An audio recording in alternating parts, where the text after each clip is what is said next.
Hi, my name is Farhan Ali. I'm taking the differential equations class for the summer of 2020.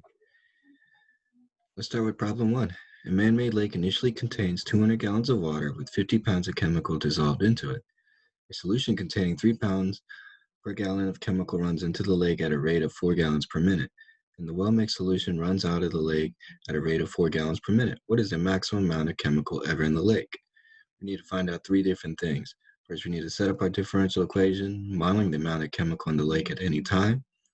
We need to solve the differential equation, and then we need to find out what the maximum amount of chemical is ever in the lake. I first started by drawing a diagram of the lake.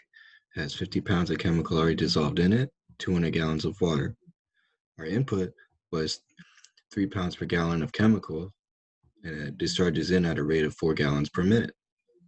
And then our output is discharges out at 4 gallons per minute with a variable of y over 200 of chemical. That's in pounds per gallon. We will use this equation, dy over dt is equal to rate in minus rate out. We got this equation from calculus 2 to find out what the rate of change is. So step one, we need to set up to mimic our first order differential equation of dy over dt plus p of t times y is equal to q of t. This dy over dt is the same thing as y prime.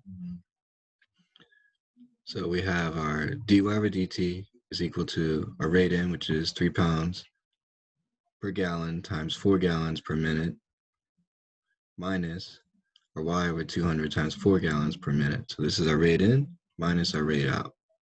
It resembles this equation here.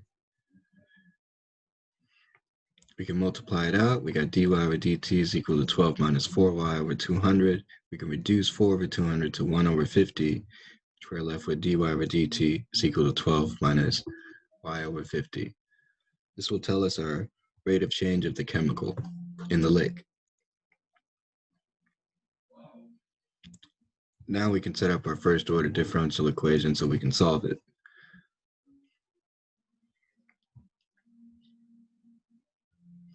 So using the commutative property, I took the negative y over 50, I brought it to the other side. I got dy over dt plus y over 50 is equal to 12.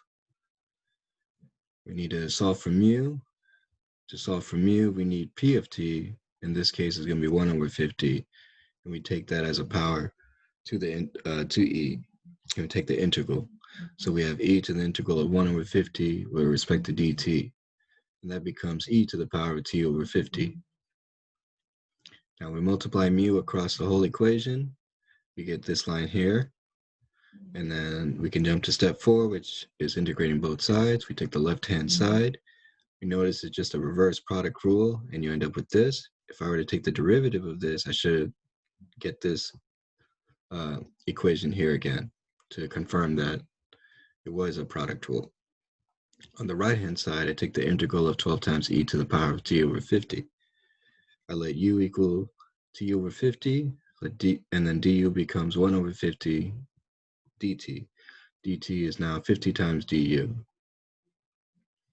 I do the u substitution here, and then I can bring this 50 through and multiply it by 12, and I get 600. And then I get the integral of e to the u du, which becomes 600 e to the u plus c. And then I replace u back with the original equation, which is now 600 times e to the power of t over 50 plus c.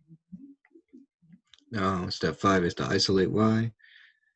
I can divide both sides by e to the power of t over 50, and then it becomes y equals 600 plus c times e to the power of negative t over 50. This negative t over 50 was because this was actually c over this phrase, but we can re-express it by writing it this way. Now we can solve for c for step 6. And then we know our initial value was y of 0 is equal to 50. So I drop 50 on the left side, which is our output, is equal to 600 plus c times e to the power of negative t over 50. In place of t, I put 0 from the initial value. And then I can see I get 50 is equal to 600 plus c. Subtract 600 from both sides, I get c is equal to negative 550. And now our general solution is y is equal to 600 minus 550 times e to the power of negative t over 50. This answer is part B. And this equation is the amount of chemical in the lake at any given time t. Now to answer part C, it's asking for the maximum amount of chemical ever in the lake. If I take my original equation, dy over dt is equal to 12 minus y over 50, and I set this rate of change to 0, I can solve for y. And then, so I'd subtract 12, and then I multiply by negative 50, I get y is equal to 600. This is the maximum amount of chemical in the lake possible, as we cannot have any negative values on the left side here. That's why I had to set it to 0. It can never be negative.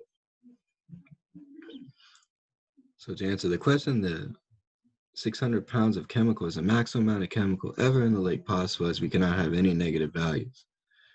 And then y equal 600 minus 550 e to the power of negative t over 50 was the differential equation solution to the amount of chemical that could be in the lake. And I can see right here that 600 is suitable to be the max because I got this 600 minus this expression here.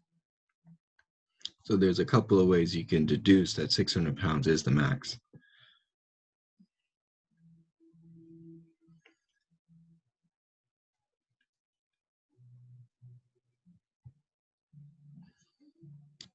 Yeah, I think that looks good. Everything seems consistent. We started off with the rate in minus rate out. We modeled our differential equation to be first order, and then we were able to solve for y using the integrating factor method by multiplying by times mu, integrating both sides. We isolated y. We solved for c using the initial value. We came up with that general solution, and then we were able to find out what our maximum values could be for y. Thank you very much.